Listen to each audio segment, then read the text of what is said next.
Robert Jenrick. Thank you, Madam Speaker. We've just handed sovereign British territory to a small island nation which is an ally of China. Yes. And we are paying for the privilege. Yep. All so that the Foreign Secretary can feel good about himself at his next North London dinner party. In whose interests does he think he serves? Those of the global diplomatic elite, or those of the British people and our national interest? Well, I hope that question may have garnered him a few more votes, but if that's his position, he's unlikely to lead the Conservative Party to victory. This deal secures the base. It is in our national interests. That is why it is a good deal, and I've got to say, that is why the President of the United States, the Defence Secretary in the United States, applaud and welcome this deal. What do they know about global national security that he doesn't? Mark Francois. Thank you, Mark. Having heard the Foreign Secretary's performance this afternoon, we now know why they didn't dare announce this in the House of Commons. This abject surrender of British sovereign territory for nothing, for that's what it is, now risks a Chinese veto over an absolutely vital military facility.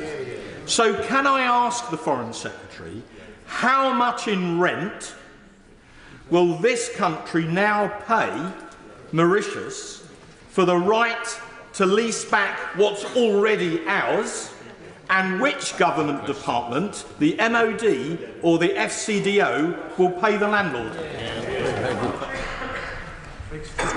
The honourable gentleman mentions the Chinese veto. The Chinese do not have a veto in this House. The treaty will be scrutinised by this House. All members will be able to look at it. All members will be able to debate it and reflect on it. And of course, at the time of publishing the treaty, there will be a discussion of the costs. But I say to him, no basing agreements ever discuss costs, because that would damage our own national security, and this government's not prepared to do that. Sammy Wilson. Coming from Northern Ireland, I'm not surprised that this government has surrendered British interests against the wishes of the people who live there, because after all they supported the deal which the previous government did in relation to EU demands on Northern Ireland. But the government has given away a strategic interest. It has not published the deal, it won't reveal the cost, it won't guarantee that Chinese influence in this strategic area will not be guaranteed, and also, of course, it's handed to a country which has no historic claim. Does he not recognise the impact that this has on other people who are eyeing British territory? The EU and Gibraltar, the Argentina and Falklands. But this is a dirty, dangerous and desperate deal. It's a shameful surrender of British interests. Is he relying on the fact that the government's got a huge sledgehammer majority which can drive this through this House despite the impact that it has on long-term British interests?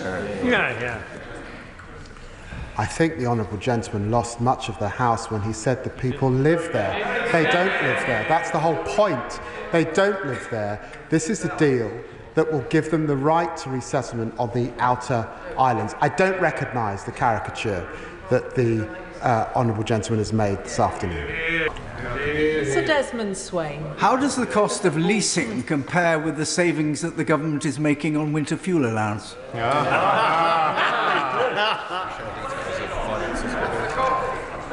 The honourable gentleman will be able to return to these issues when the treaty is before this House, and he must wait, as I do, for the budget of the Chancellor of the Exchequer. Dame Caroline Dinage. Thank you very much, Madam Deputy Speaker. I wonder if the Foreign Secretary would have a go actually answering a direct question. How much will the UK have to pay for the privilege of ceding our sovereignty? Well, as I've said, these will be issues that can discuss when we have the treaty.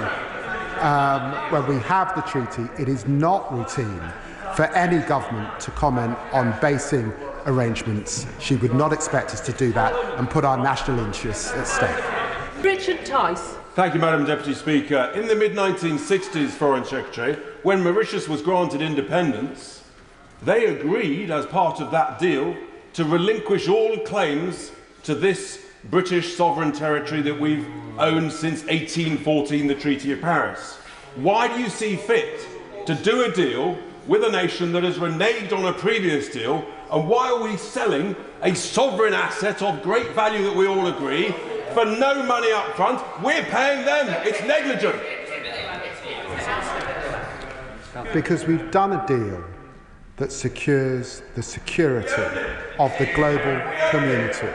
And I've got to say, I can't recall if the honourable gentleman is legally qualified, but I've got to tell him that we found ourselves with no one supporting our claim in the family of the UN and the rules-based order, and for that reason the last government began these negotiations, and it's been absolutely right that we conclude them.